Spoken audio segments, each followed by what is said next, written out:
2 Kings chapter 16.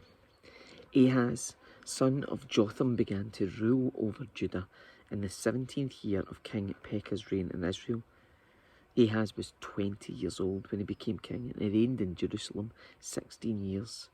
He did not do what was pleasing in the sight of the Lord as his ancestor David had done. Instead, he followed the example of the kings of Israel, even sacrificing his own son in the fire.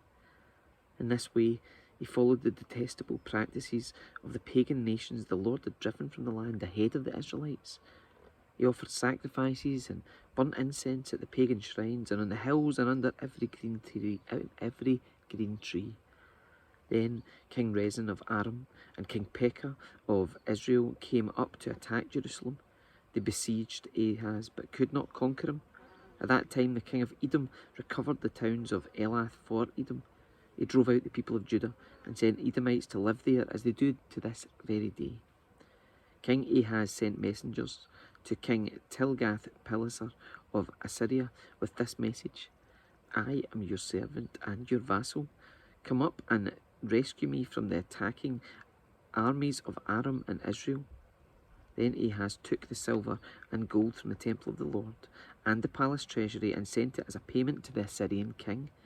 So the king of Assyria attacked the Aramean capital of Damascus and led its population away as captives, resettling them in Kir. He also killed King Rezin. King Ahaz then went to Damascus to meet with King Tilgath-Pileser of Assyria. While he was there, he took special note of the altar. Then he sent a model of the altar to Uriah the priest, along with its design in full detail. Uriah followed the king's instructions and built an altar just like it, and it was ready before the king returned from Damascus. When the king returned, he inspected the altar and made offerings on it. He presented a burnt offering and a grain offering. He poured out a liquid offering, and he sprinkled the blood of peace offerings on the altar.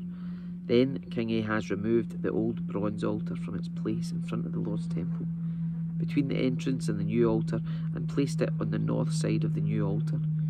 He told Uriah the priest, use the new altar for the morning sacrifices of burnt offerings, the evening grain offerings, the king's burnt offerings and grain offerings, and the burnt offerings of all the people, as well as their grain offerings and liquid offerings. Sprinkle the blood from all the burnt offerings and sacrifices on the new altar. The bronze altar will be for my personal use only. Uriah the priest did just as King Ahaz commanded him. Then the king removed the side panels and basins from the portable water carts. He also removed the great bronze basin called the sea from the backs of the bronze oxen and placed it on the stone pavement. In deference to the king of Assyria, he also removed the canopy that had been constructed inside the palace for use on the Sabbath day, as well as the king's outer entrance to the temple of the Lord. The rest of the events in Ahaz's reign and everything he did are recorded in the book of the history of the kings of Judah. When Ahaz died, he was buried with his ancestors in the city of David. Then his son Hezekiah became the next king.